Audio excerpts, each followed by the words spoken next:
¿Qué tal, amigos de Estrellita Fuentes? Muchísimas gracias por acompañarnos una vez más esta semana con una nueva entrevista. Nos encontramos en la Ciudad de México y de verdad que para mí es un gran honor y una gran distinción poder presentarles en esta ocasión a un mexicano muy destacado, como pocos, me parece, en el área de las ciencias, de la meteorología, de la prevención de los desastres, el doctor Michel Rosengaus, a quien le agradezco de verdad su espacio y su tiempo. Muchas gracias, doctor. No hay nada que agradecer, es un gusto para mí. Gracias de verdad, doctor.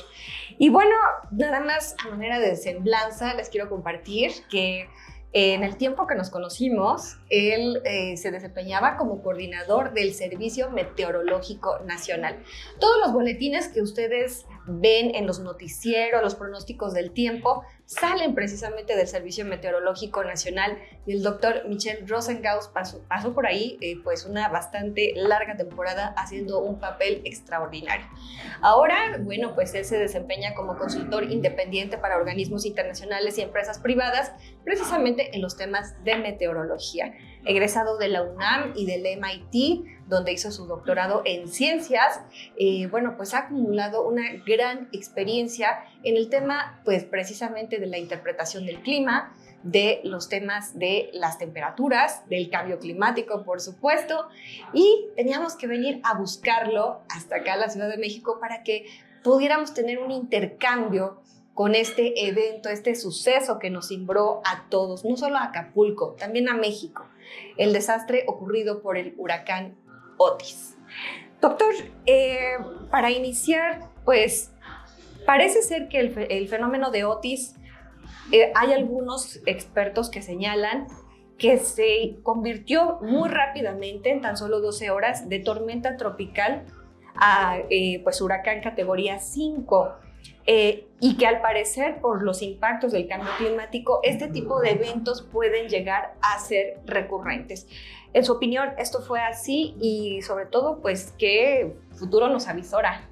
Platíquenos. Sí, bueno, en efecto es un ciclón tropical, que sería el nombre genérico, sin considerar qué tan intenso es. Es un ciclón tropical que se intensificó muy rápidamente. De hecho, los meteorólogos usan los términos de intensificación rápida o intensificación explosiva para decir, puntualizar, digamos, que el incremento en velocidades del viento fue superior a tanto, ¿no? Típicamente 30 nudos en 24 horas se considera una intensificación rápida. En este caso, no es que cambió de tormenta tropical a huracán categoría 5 en las últimas 12 horas. Fue un poco más que eso, pero sigue siendo un caso, extraordinario. Pero hemos tenido otros casos que han sido importantes. El más reciente y el más importante, digamos, antecedente a fue Patricia en la zona del occidente de México, que también se intensificó muy rápidamente, pero afortunadamente un poquito antes de entrar a tierra empezó a perder intensidad también rápidamente. Estos dos ciclones tropicales, tanto Otis como Patricia, han sido ciclones tropicales relativamente compactos. Siempre estamos hablando nada más de la intensidad del ciclón tropical. Por el impacto cuando chocan con tierra, ¿no? Claro, digamos, porque en la velocidad del viento están muchos de los daños, ¿no? Pero también es importante de qué tamaño es el ciclón tropical. Entonces, estos dos fueron muy pequeños, muy compactos, y eso es lo que les ayuda, digamos, a intensificarse rápidamente o a perder intensidad rápidamente. Digamos, sus cambios son más rápidos que un huracán como por ejemplo Vilma o como por ejemplo Gilbert en 1988. Estos huracanes como Gilbert, cuando veíamos las imágenes de satélite, cuando ya estaba en el Golfo de México, pues ocupaba todo el Golfo de México. O sea, la circulación de Gilbert ocupaba todo el Golfo de México. Ciertamente es mucho más pequeño que eso. No quiere decir que es menos destructivo en el lugar donde entra. Es igual de destructivo, categoría 5, pero el tamaño es lo que le permite acelerarse muy rápidamente o desacelerarse muy rápidamente. Esto quiere decir que en cierto sentido es más difícil pronosticar la intensidad que va a tener un ciclón tropical pequeño que uno grande, porque el grande tiene más inercia y lo hace más lentamente, nos da más tiempo de ir actualizando nuestros modelos. Real. Ajá. Exacto. Una cosa muy importante que acabas de decir es irlo midiendo en tiempo real, ¿no? Eso no es pronóstico, eso es monitoreo. Eso es monitoreo. Entonces, todo lo que estamos escuchando en la ¿cómo se llama? ¿En los medios? En los medios, está hablando de qué intensidad tenía ¿cómo se llama? El huracán o el ciclón tropical en diferentes momentos. Pero eso primero hay que usar los pronósticos, ¿no? Si ya tenemos un pronóstico de cuál va a ser la intensidad en el momento de entrar a tierra, nuestras tomas de decisiones tienen que estar basado en ese pronóstico de cuál va a ser la intensidad en el momento de entrar a tierra, no cuál es la intensidad que tiene 90 horas antes o 50 horas antes. Eso no nos sirve de nada. Bueno, nos sirve para de hacer información. una proyección. Exacto. Pero lo importante es el pronóstico de qué va a ocurrir cuando toque tierra. Y los pronósticos no son perfectos. O sea, de hecho, los modelos actuales son mucho mejores pronosticando la trayectoria que pronosticando el cambio de intensidad. Pero es lo que tenemos. Esas son las herramientas que tenemos y tenemos que actuar de la mejor manera y de la manera más oportuna posible con esas herramientas. Entonces, en el caso de Otis, el huracán, o en ese momento tormenta tropical, estaba pronosticado que entrara en Acapulco o en la zona de Acapulco, claro, con un cierto grado de incertidumbre que siempre hay, desde 90 horas antes. 90 horas antes son 3 días y 3/4 de día, ¿no? O sea que si impactó del martes al miércoles en la madrugada, ¿se supo 2 días antes? Que iba a entrar en Acapulco casi 3 días antes. 3 días antes se supo. Pero ¿Quién boletina este tipo de pronósticos? Bueno, el pronóstico oficial, digamos, internacional, es por parte de la Organización Meteorológica Mundial. Pero la Organización Meteorológica Mundial en diferentes partes del mundo asignó a diferentes centros especializados en huracanes para hacer este pronóstico. En el área de México, en todo Norteamérica y el Caribe, el asignado es el Centro Nacional de Huracanes de Estados Unidos. Que nuevamente ese es el nombre que se usa en el contexto nacional de Estados Unidos. Tiene un nombre internacional que nadie usa, entonces mejor seguimos diciéndole Centro Nacional de Huracanes. Y ellos emiten los avisos, los boletines que traen incluidos el pronóstico, la estimación de la probabilidad de que los vientos vayan a ser más altos que esto, etc. Tienen una página de internet muy bien organizada que es la fuente original de toda esta información. Entonces, todos los que estamos viendo los modelos, etcétera, siempre haríamos bien en ir a la página, o sea, no tiene que ser nuestra única fuente de información, pero tiene que ser una de las fuentes de información porque es el pronóstico oficial, ¿no? Ese es el pronóstico en el que los gobiernos de los países deben basarse, ¿no? Y desde su experiencia al frente del Servicio Meteorológico, ¿cómo es este aviso que se hace precisamente por parte del Centro Nacional de Huracanes? O sea, emiten el boletín y luego el Servicio Meteorológico Nacional, ¿qué hace? Bueno, si se fija, el boletín del Servicio Meteorológico Nacional que está asociado con huracanes que ya están activos, sale exactamente 1 hora después que el que emite el Centro Nacional de Huracanes. Y tiene la misma información en términos de pronóstico y todo, con excepción de que la posición del huracán está actualizada por esa hora que transcurrió entre uno y otro. Pero al final es la misma información. Hay poca gente que está consciente, hay gentes que dicen, no, el servicio dijo esto y el Centro Nacional de Huracanes dijo el otro. No, dicen exactamente lo mismo porque están dentro del mismo plano operativo internacional que hay al respecto. Porque hay acuerdos internacionales que suscribieron los países en torno a la OMM, la Organización Meteorológica Mundial. Es un dato muy interesante que nos comentaba, doctor, el tema de Cuba. Cuba está suscrito a la OMM. Claro.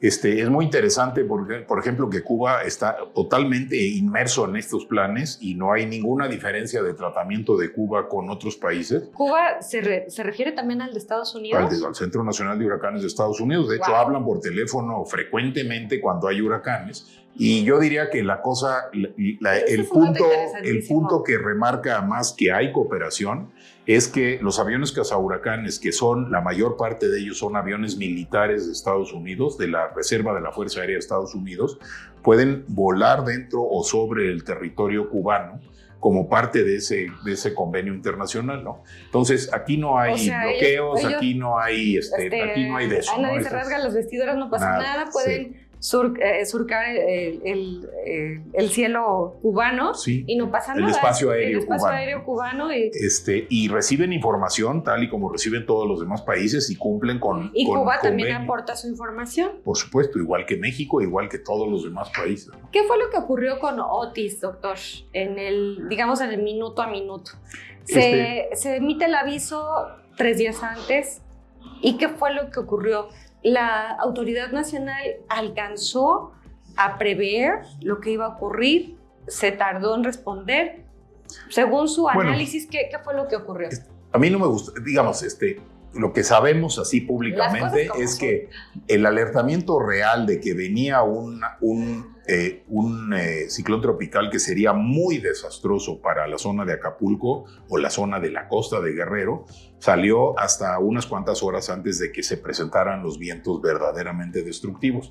Por ahí de las 8 de la noche se empezó a sacar información de que en ese momento la perspectiva era que iba a entrar a las 7 de la mañana. La verdad es que al final se aceleró un poco. Entró a las 12 de la noche. A las 12 con 25 minutos. Esa es la hora exacta de entrada del centro de giro.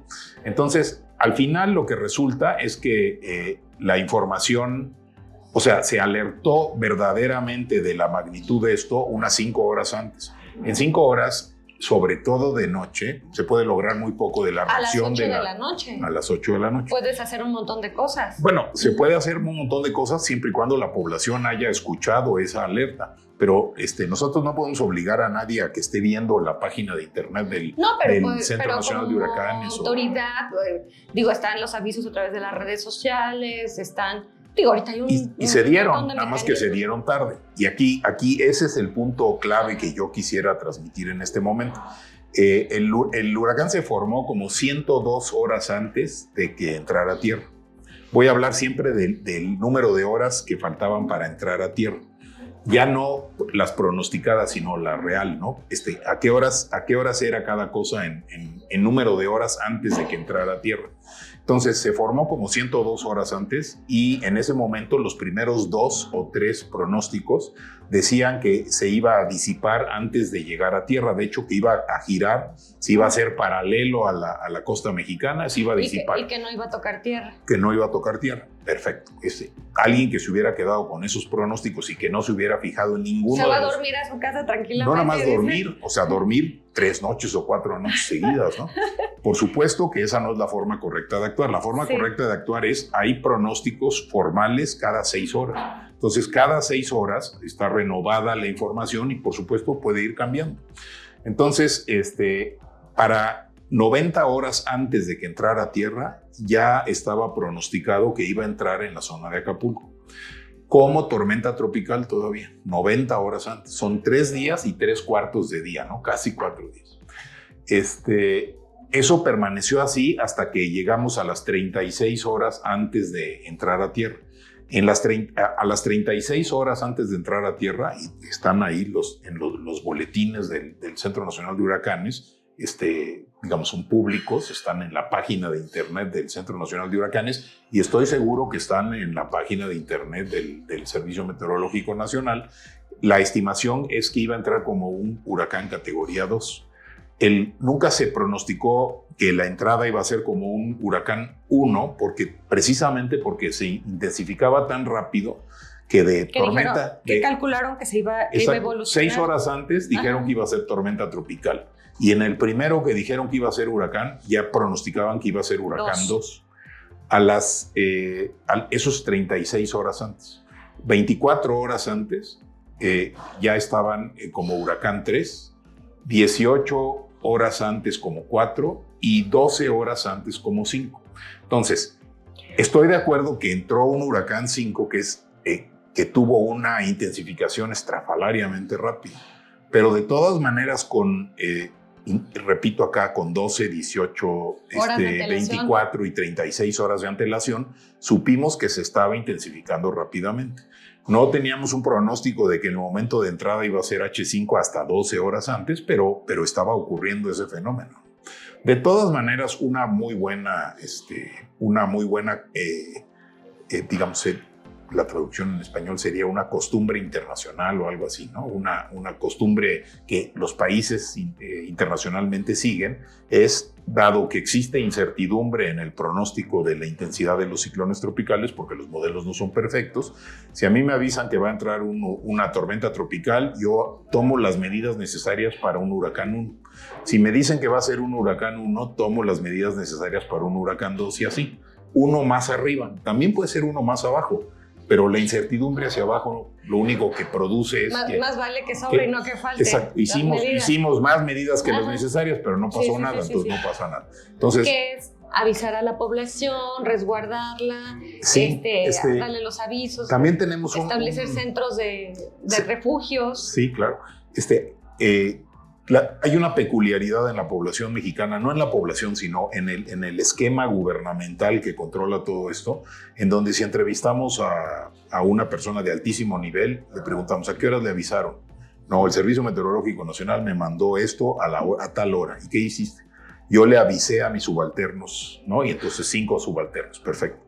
Entrevista a uno a los 5 subalternos y les pregunta a qué horas te avisaron y dicen la hora correcta y dicen, ¿qué hiciste? Le avisé a mis 5 subalternos y entonces ya hay 25 personas en el último nivel que saben eso. Pero el caso es que nadie contesta, yo hice esto. Todo mundo dice, yo avisé. Pero está bien, estoy de acuerdo que en los altos niveles no van y abren un refugio temporal. Son los más bajos niveles los que abren el refugio temporal. Y las áreas, los gobiernos locales, claro. Las áreas de protección civil, la Guardia Nacional. El caso es que hay que hacer algo, no solamente avisar, no basta con avisar. Ahora viene un huracán. No, sí, mañana viene un huracán, etcétera. Entonces, a ver qué se les ocurre hacer a la población. No, hay acciones específicas que hay que tomar. Hay protocolos, hay planes en las diferentes ciudades. Para el manejo de desastres, precisamente. Y específicamente para qué hacer en caso de huracanes. Hay un sistema de alerta temprana contra ciclones tropicales que tiene la base esta de colores que nos gusta mucho, de azul, verde, amarillo, naranja, rojo, negro, no sé. Porque es, digamos, intuitivo para la población saber que el color rojo es una alerta más grande que color amarillo. Pero, digamos, es simplemente una forma de simplificar la información para la población. Pero existe el sistema y en el sistema cuando decimos, si estamos en alerta roja, que significa que dentro de las próximas, ahorita no me lo sé de memoria, pero que, por ejemplo, que dentro de las próximas 24 horas vamos a tener condiciones de vientos huracanados, entonces las medidas a tomar son esta y esta y esta y esta y esta. Y hay una lista de cosas que hay que hacer. Y esas cosas hay responsables que tienen que hacerlas. Entonces, da la impresión que, digamos, la mayor parte de las medidas las tenían que haber tomado los gobiernos locales. Por supuesto el estatal, pero todavía más importante el gobierno local. Municipal. Da la impresión de que la medida más importante que se dio se le dijo a los turistas que se resguardaran en su cuarto de hotel, pues porque iba a haber una tormenta tropical. Claro, en las últimas horas les dijeron, no va a ser tormenta tropical, va a ser un huracán categoría 5. Pero no se les dijo, digamos, la idea esta... gente que va a saber el huracán 5, o sea, sí, y... Pero la idea esta de que te resguardes en tu cuarto de un hotel que tiene 14 pisos y tú estás en el piso 14 y te digan que te resguardes en tu cuarto si va a entrar un huracán 5 es descabellada, ¿no? Por supuesto se van a romper los vidrios. Por supuesto, suponiendo que ya no puedes hacer nada, deberías decirle a la gente, resguárdense en el baño donde hay las ventanas más pequeñas y donde estructuralmente es más fuerte el edificio, etcétera, etcétera. Como en un sismo. Claro. Por ejemplo, aquí una medida que debió haberse tomado, aunque fuera en las últimas horas, es no dejar que la gente se resguardara en sus cuartos, sino bajarlos a los que se consideran los refugios temporales locales dentro del edificio. Y a lo mejor ya no había tiempo, eso hay que discutirlo, pero a lo mejor ya no había tiempo de llevarlo a los refugios externos. O a los sótanos o a los estacionamientos, por ejemplo. Los estacionamientos, sobre todo en Acapulco, y esos son muy traicioneros porque son subterráneos y porque puede subir el nivel del mar y entonces se inunda. Pero hay muchos salones, digamos, si uno analiza los edificios, estructuralmente los edificios están intactos. Estructuralmente quiere decir las columnas y las traves y las losas ahí están. El tema fueron los vidrios. Fallaron los vidrios, toda la envolvente contra la intemperie Y en el caso de Acapulco, por ser un huracán 5, muchos de los terminados, digamos, de las fachadas, ¿no? Se cayeron muchos pedazos de fachadas porque no están diseñados para contravientos. Lo que está diseñado contra vientos es la estructura. Y hay unos condominios gigantescos, muy altos, que estructuralmente ahí están, no hay ningún problema, ¿no? El problema es que el edificio quedó hecho garras y va a costar un dineral arreglar ese edificio, ¿no? Y además, sí, sujetó a peligro innecesario a la gente que se estaba resguardando, como le habían dicho, en su cuarto de hotel, ¿no? Eso definitivamente debió haberse corregido a tiempo, aunque faltaran pocas horas. Los vidrios mínimo, como usted dice, pues enciérrate en la tina del baño, ¿no? Parece que hay mucha gente que recibió heridas de esquirlas de vidrios que se rompieron, que pues, no hemos escuchado nada en los medios de eso, ¿no? Pero por supuesto que hubo, porque se rompieron no centenas o miles de vidrios, quizá decenas de miles de vidrios en esa zona, ¿no? En la zona de los también es muy marcado que esos edificios muy altos no solamente tienen rotos los vidrios de los pisos superiores, en donde la velocidad del viento es todavía más alta, sino que también en los pisos inferiores están rotos. Entonces, esto quiere decir que los vientos de huracán, que se miden típicamente a 10 metros de altura, eran tan fuertes que rompieron los cristales probablemente se hubieran roto, muchos de los cristales se hubieran roto con un categoría 4 o con un categoría 3 también. Entonces, esas medidas que se debieron haber tomado y que se tuvieron 24 o 36 horas para tomar, hubieran ayudado, digamos, a que el peligro para la gente no fuera tan alto. Ahora, ¿qué hacemos con la zona que está, digamos, en la montaña, ¿no? Que dicen, o atrás de la montaña, ¿no? Porque Ciudad Renacimiento está atrás de la parte más alta de las montañas del anfiteatro de Acapulco. Bueno, ahí hay casas muy endebles. Y esas casas muy endebles, por supuesto, que no van a soportar en forma intacta vientos de un huracán 3. Entonces, esa gente debió haber sido evacuada a los refugios temporales. Es muy frecuente que los refugios temporales en México sean las escuelas porque son construcciones relativamente bajas que tienen ingeniería, fueron construidas todas se parecen mucho, entonces todas fueran construidas iguales y tienen estructuras de concreto armado, serio, etcétera, etcétera, tienen techo de losa, en fin. Entonces, toda esa gente debió haber sido evacuada. ¿Podemos evacuar a 1 millón de habitantes de Acapulco a refugios temporales? Yo sospecho que no me atrevería a decir si sí o si no, pero sospecho que 1 millón de personas no podemos. Pero ciertamente de haber sabido que se iba a presentar el fenómeno, ya no digamos el 5, sino el 3, mucha gente hubiera decidido, no, mi casa no aguanta un 3, yo me voy al refugio temporal. Y esos refugios temporales requieren equiparlos porque requieren tener colchonetas, cobijas, etcétera, etcétera. Necesitan tener agua, necesitan, si va a ser a largo plazo, pues necesitan tener cocinas en donde se pueda cocinar o al menos distribuir alimentos fríos, etcétera, etcétera, ¿no? Entonces hay muchas cosas por hacer, pero se siente, digamos, que las autoridades locales hicieron muy poco de eso, ¿no? Pero muy poco. Entonces, la pregunta es, ¿por qué si antes de 1988, en Gilbert fue así como los sismos de 85 cambiaron a la protección civil en México en términos de sismos, el huracán Gilbert cambió a la protección civil en términos de huracanes. Por ejemplo, ciudades como los nuevos hoteles, y me refiero a los nuevos desde 1988, en Cancún están construidos muy diferente que los anteriores. Estas puertas deslizantes típicas de los cuartos de los hoteles, lo primero que pasaba con las puertas normales es que la fuerza del viento hacía que se brincaran el carril, y entonces se levantaba la puerta así y entraba el viento directamente. Por supuesto, se doblaba el marco y se rompían los vidrios, etcétera, ¿no? Ahora ya no ocurre eso. Si este mismo huracán hubiera entrado en Cancún, los daños hubieran sido menores porque Cancún, por la experiencia que ha tenido, se ha ido preparando mejor en ese sentido. Ahora, alguien diría, pero Acapulco también es uno de los lugares que más huracanes tiene en México. No incidencias directas. La verdad es que pasan muchos huracanes cerca de Acapulco y esto quiere decir que les dejan lluvias frecuentemente. digamos, de los 15 ciclones tropicales del Pacífico que se forman cada año típicamente, pues yo creo que 8 o 10 pasan suficientemente cerca de Acapulco para dejarles lluvia. O sea que ya, y bueno, también recordando, doctor, la experiencia de Paulina en el 97, sí, que fue un mega desastre también el que ocurrió en Acapulco. Fue un mega desastre, pero fue muy diferente a este.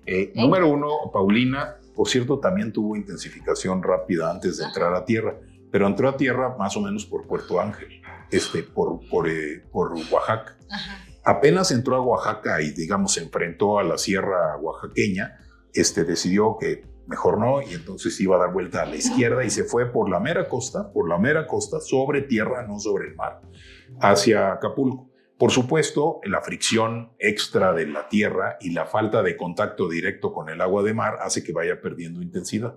Entonces, cuando llegó a Acapulco, las velocidades de viento máximo sostenido eran como de 140 kilómetros por hora, que es un viento muy fuerte, pero es un viento de huracán 1. Entonces, en Acapulco no hubo grandes daños por Paulina. ¿No? En Acapulco. En Oaxaca fue un 4. Fue 4. Pero en Acapulco fue un 1. Pero que generó un desastre tremendo. Porque los ciclones tropicales traen mucha agua. 300,000 personas que perdieron sus casas y un coste de recuperación de $9,000 millones se calculaba. Le tomó 25 años recuperarse. Bueno, ahorita les cae. Yo creo que esa es una gran lección de cuánto nos va a tomar. ¿Cuánto les irá a costar? Pues yo he escuchado estimaciones que van de los 15,000 millones de dólares a 100,000 millones de dólares. Entiendo que suenan como cantidades así, 100,000, etcétera, etcétera. Es muy difícil decirlo en este momento, pero van a ser cantidades estratosféricas que no tenemos disponibles, pero que además las compañías de seguro o las reaseguradoras internacionales, mucho de ese costo no lo van a cubrir porque poca gente en México está asegurada, ¿no? Digamos, es una fracción pequeña. Inclusive en Acapulco hay pocos dueños de propiedades que tienen seguro contra huracanes.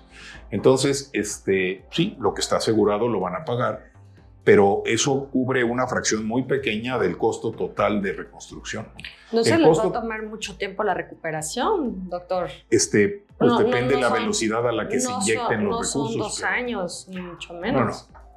O sea, yo creo que el Acapulco que conocimos ya no va a volver a existir. El Acapulco va a ser diferente. Yo espero que el Acapulco que conozcamos en el futuro sea un mejor Acapulco que el actual. Un Acapulco más resiliente. Exacto. O sea, que pueda regresar de un evento como Otis más rápidamente, con menos daños, y que esté mejor organizado para atender a toda la población. El puro hecho digamos, del crecimiento, vamos a ser sinceros, caótico que ha tenido Acapulco en la parte de atrás, en la parte donde viven los trabajadores, pues no es una receta así, la mejor receta posible para desarrollar una zona si quiere ser resiliente, ¿no? Entonces, yo espero que sea mejor. El puro hecho de que creció, digamos, al menos, digamos, a 1 millón de personas que andan en Acapulco o en los alrededores, también es llamativo, ¿no? En pocas palabras, los gobiernos se van adaptando a lo que la sociedad está haciendo de todas maneras, pero la sociedad en sí, la sociedad no está pensando en cuáles son los riesgos. La sociedad dice, es el conjunto de 100,000 decisiones en donde una persona dice, pues yo voy a poner mi casita ahí, pues porque ahí está libre, y entonces pongo mi casita. ¿Y cómo va a ser tu casita?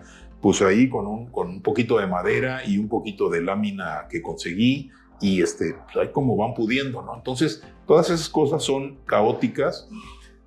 La crítica no es una crítica desde el punto de vista económico. No lo hacen porque quieren, lo hacen porque no les queda de otra. Pero es muy vulnerable. O sea, es muy evidente. A mí me tocó estar en Paulín, en Acapulco, visitando haciendo un levantamiento de daños cuando todavía estaba en el Instituto Mexicano de Tecnología del Agua, y En ocasiones me quedaba yo, por ejemplo, yo visitaba un lugar, veía que había algo importante que tenían que ver las demás personas, los demás directivos, me regresaba a la camioneta, por radio les avisaba que fueran para allá y yo me quedaba en la camioneta. Y en la camioneta pues tenía ahí las 3 gotas de Linta y el agua y la gente quería agua, ¿no? Entonces se empezaba a juntar gente así alrededor de la camioneta, ¿no? Y al rato estaba yo como si fuera yo líder sindical con no sé, 200, 300 personas alrededor de mí preguntándome que por qué, número uno, que por qué no traíamos agua. Y uno, pues yo le estaba explicando, es que nosotros no somos un organismo de aguas, o sea, estudiamos el agua, pero no traemos agua en las camionetas, ¿no? Entonces, qué fuerte, porque la gente, perdón, no entiende claro. Las limitaciones institucionales. Asombrosamente, cuando les explicaba yo que cuando un líder de hace 25 años les había conseguido un terrenito en no sé en dónde y que no quedaba claro que fuera legal o no legal, etcétera, etcétera, que finalmente se tardó 25 años en llegar a un desastre que destruyó su casa, pero que parcialmente era responsabilidad de ese líder, porque había promovido que se desarrollara en forma desorganizada en la un ciudad. Lugar donde no era exacto, ahí viable. Pegadito a un arroyo, que en Acapulco los arroyos están todos encajonados, encañonados por las casas, ¿no? O sea, dejaron el ancho de una calle para que corra el agua, pero aquí hay una barrera que no deja que se desborde el arroyo hacia afuera, y entonces las velocidades de bajada del agua son tremendas. Ese fue el principal efecto destructivo durante Paulino. Sí. La velocidad de bajada del agua por todas las calles, digamos, ya sea que eran arroyos o hasta cuando ya no cupo el agua en los arroyos, pues en las calles normales. Doctor, después de tantas experiencias que usted ya nos ha relatado de huracanes que han impactado en México, los daños que nos han provocado, las vidas que han costado, ¿hemos aprendido la lección? Pues la hemos aprendido, pero es fácil olvidarla, ¿no?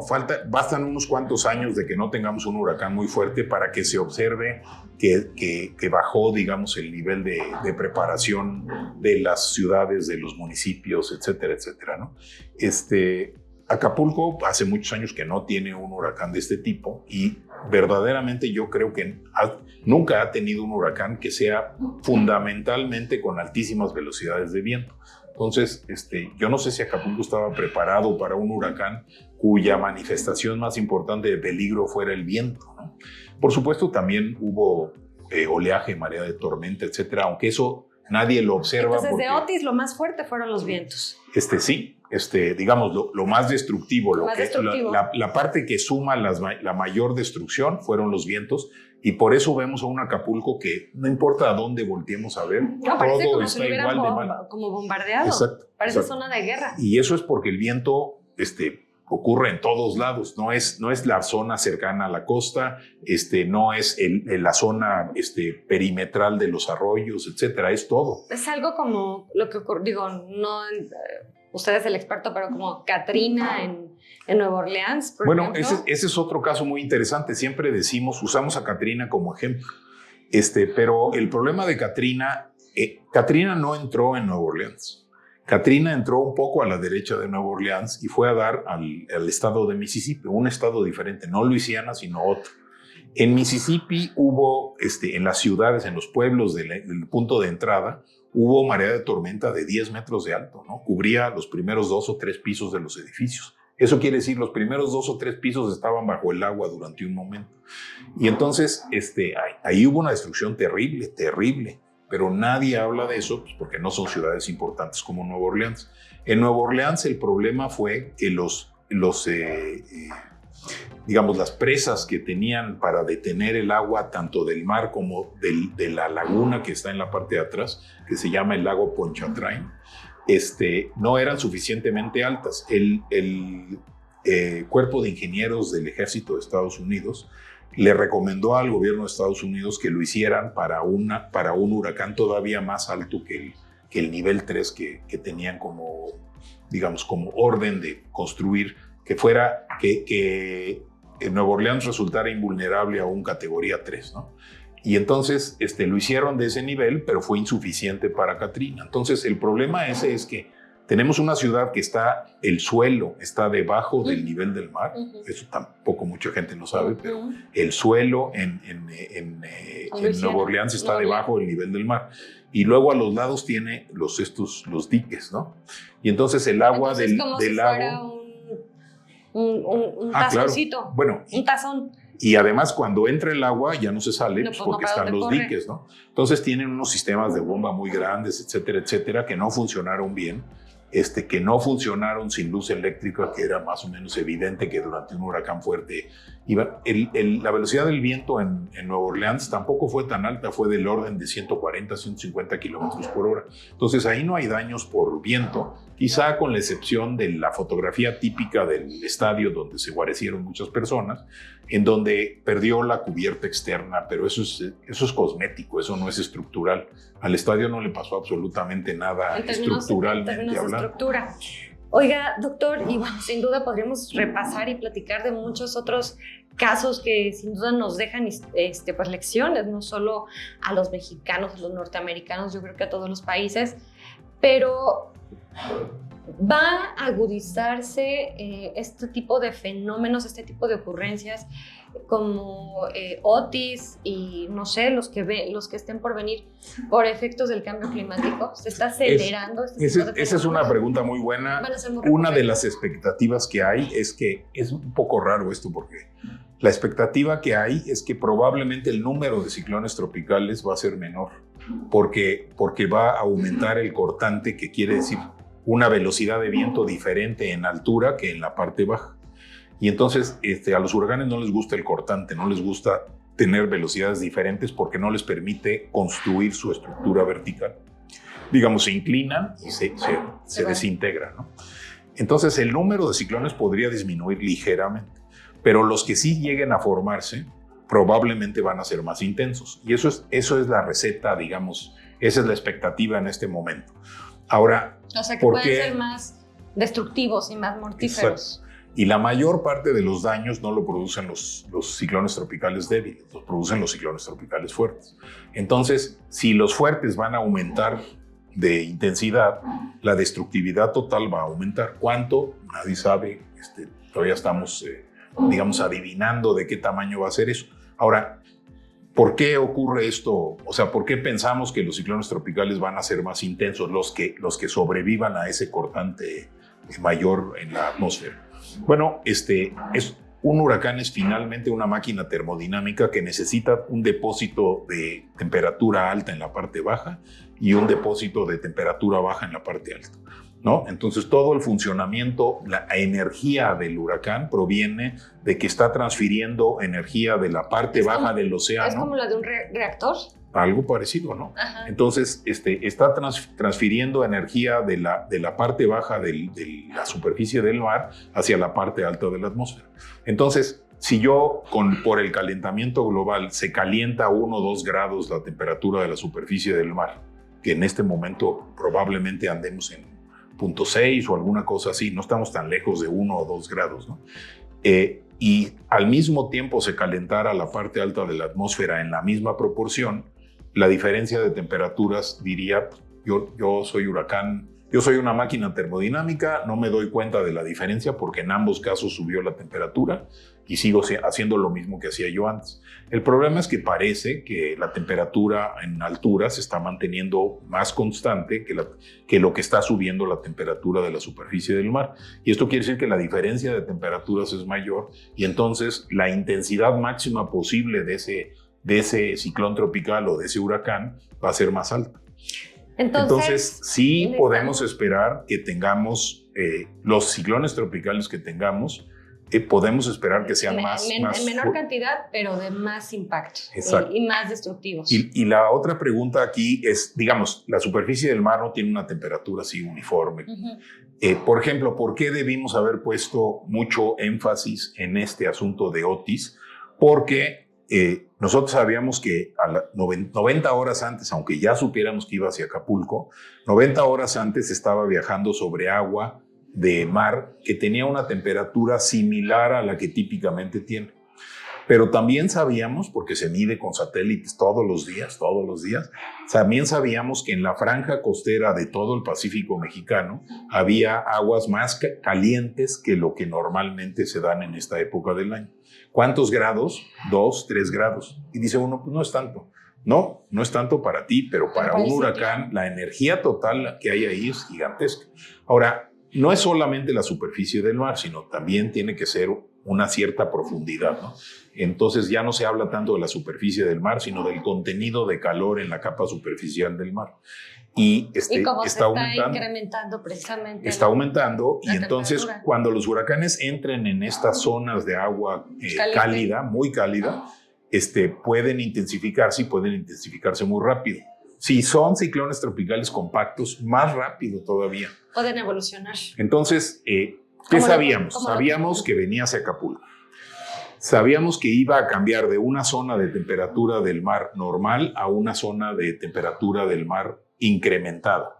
Y sabíamos que no era especialmente extenso, era relativamente compacto. Entonces, ¿por qué no pusimos más atención en eso, no? ¿Por qué no se nos ocurrió que podría haber existido desde antes, desde las 90 horas, que podría haber habido una intensificación rápida? Yo lo escribí en mi Twitter, digamos, mi forma de desahogar mis pensamientos científicos es Twitter, ¿no? Y entonces yo escribí en Twitter, hay que seguir vigilando que no vaya a ocurrir esto, o sea, hay que vigilarlo. Entonces, pero debimos haber sido. Dieron las 8 de la noche y como buenos burócratas, pues alguien... Debe haber habido alguien muy valiente que le dijo al presidente...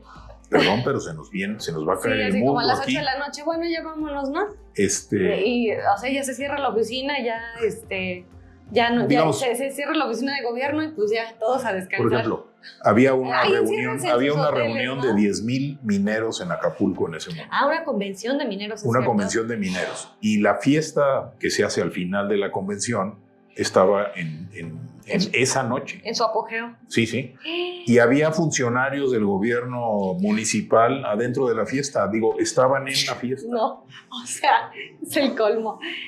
Bueno, finalmente, doctor, antes de cerrar esta entrevista, me gustaría hacerle una pregunta que también se ha debatido mucho ante la opinión pública, que es el tema del Fonden. Más ahorita con estos tiempos electorales, yo sé que usted es más científico que de temas políticos, pero se ha traído mucho el discurso de la extinción, de la desaparición del Fonden en el año 2020. Y ahora precisamente a raíz del caso de Otis, ya la Secretaría de Hacienda salió a decir que no, que el Fonden no se extinguió, que sigue vigente, que está dentro del presupuesto de egresos de la Federación, que actualmente tiene una bolsa de recursos de 17,000 millones de pesos, que no sé para qué nos puede alcanzar. No se puede aplicar todo, obviamente, por las reglas de operación para el caso de Acapulco nada más. Pero yo ahí tengo una diferencia. O sea, cuando existía el Fonden formal, había reglas de operación. La pregunta es si el Fonden actual tiene reglas de operación.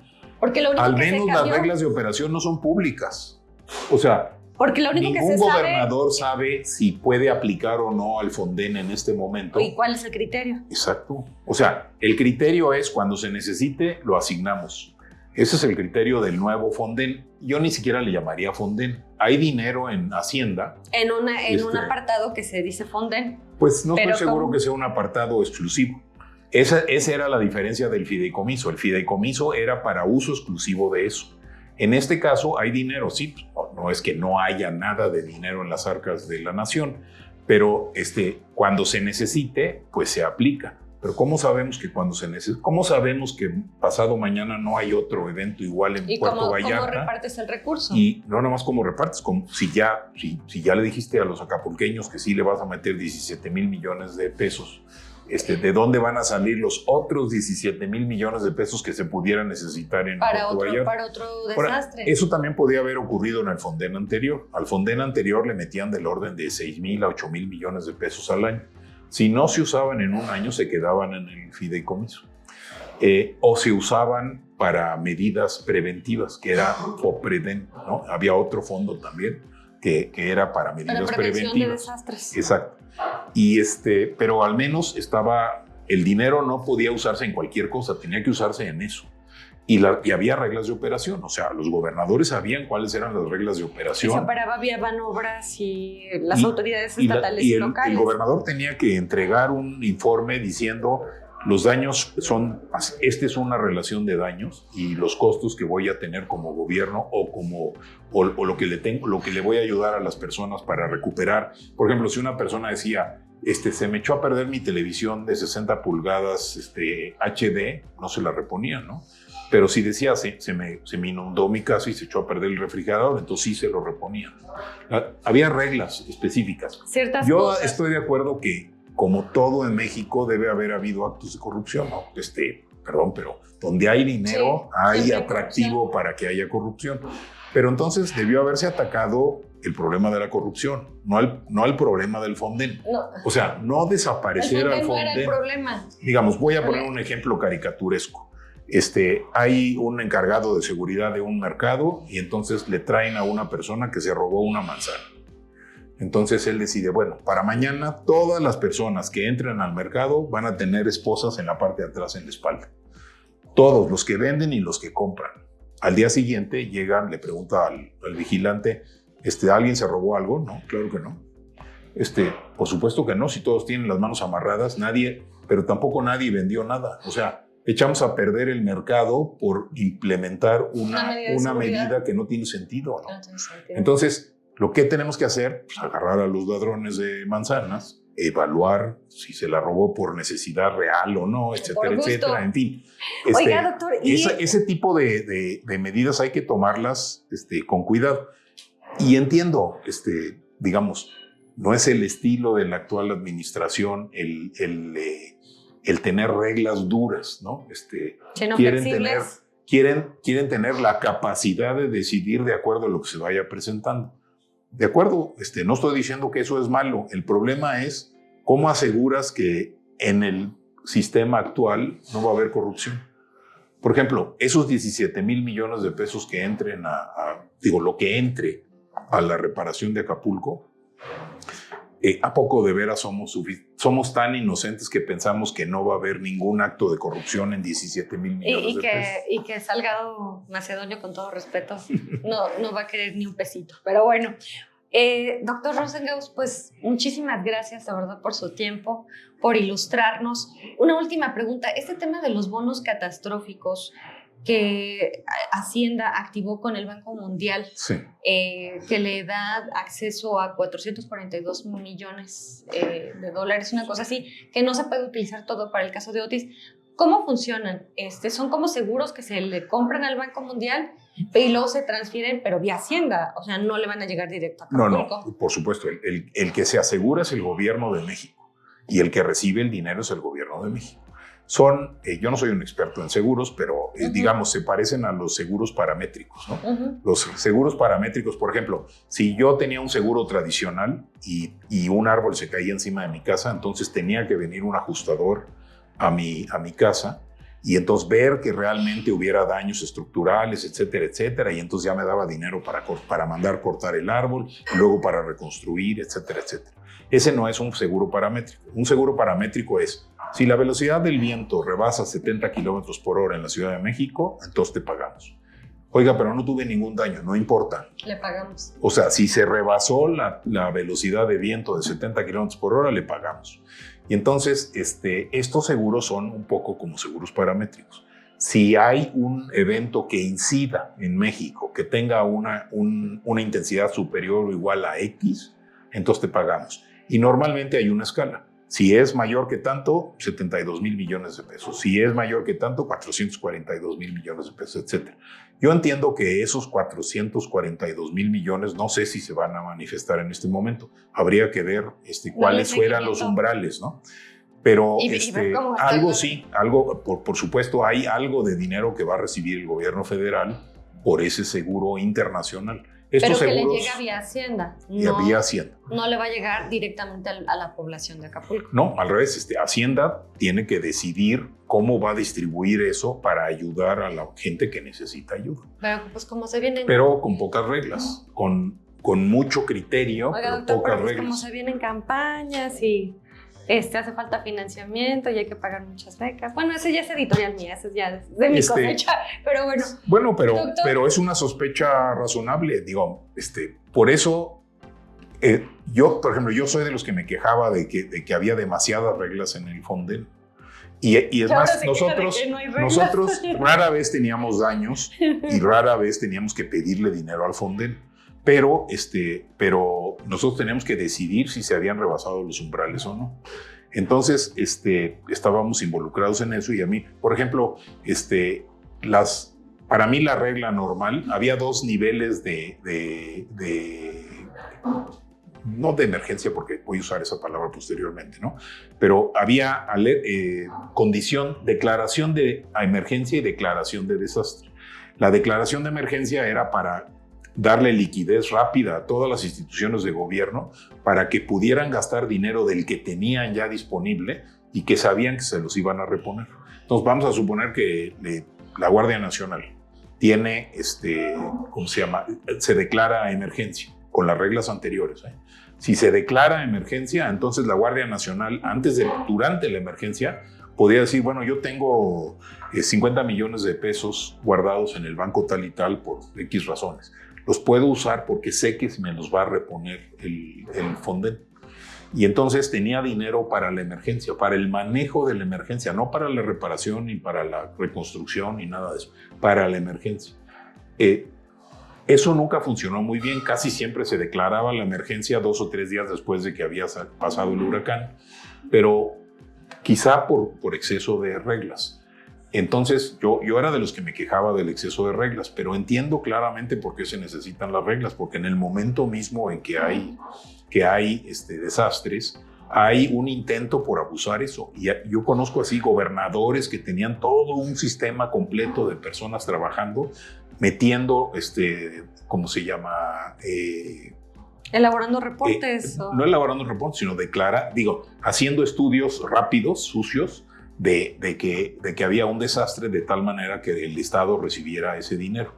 Sí, yo era el encargado de notificarle a la Conagua, por ejemplo, 70, mandaban esto y decían 70 municipios están dañados.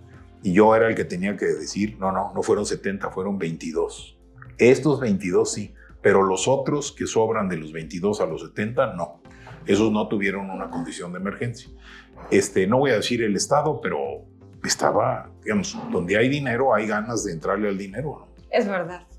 Doctor Rosengaus, espero que esta no sea la última vez que conversemos. Creo que hay demasiados temas sobre la mesa, el propio tema del cambio climático que tanto nos aqueja, que parece que todo el mundo habla sobre ello, pero pues muy pocos lo entienden. Tan es así que pues vemos el caso de Otis y también la falta de voluntad en cuanto a las políticas públicas de bajarle el switch a las emisiones de CO2 y de hacer muy grave, y de establecer pues, políticas más restrictivas en la materia, ¿no? Parece que vamos en reversa. Sí, en cierto sentido vamos en reversa. Yo, la verdad, de 1988 a la fecha, mi sentir general era que estábamos incrementando el nivel de preparación que teníamos, pero cuando se enfrenta uno a un caso, no del fenómeno físico, sino de la respuesta al fenómeno físico que fue inadecuada. La respuesta institucional. Empiezo a dudar que estemos caminando, que sigamos creciendo en nuestras capacidades. A veces pienso que de repente en algunos lugares y en algunas condiciones estamos decreciendo nuestras capacidades. Y le propongo que, dado que yo estoy en la Ciudad de México y ustedes están en Morelia, pues hay que usar los mecanismos modernos. Claro. Tan frecuentemente como ustedes quieran invitarme, yo estoy ahí. Me encanta la idea. Le tomamos la palabra, doctor Rosengaus. Pues muchísimas gracias por su tiempo y un gustazo y un honor tener esta charla con usted y volverlo a saludar. Pues bien, queridos amigos, ahí tienen ustedes la opinión de un experto ante el evento tan reciente del caso de Otis.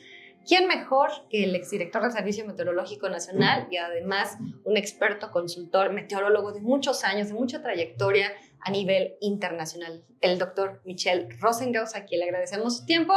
También quiero agradecer a pues mi productor Jonathan Pérez, por supuesto, a Ariadna Báez, mi editora, que me acompañaron en este breve y express viaje por la Ciudad de México. Y bueno, pues nos saludamos la próxima semana. Muchas gracias por haber estado en sintonía conmigo y síganme en mis redes sociales. Hasta pronto.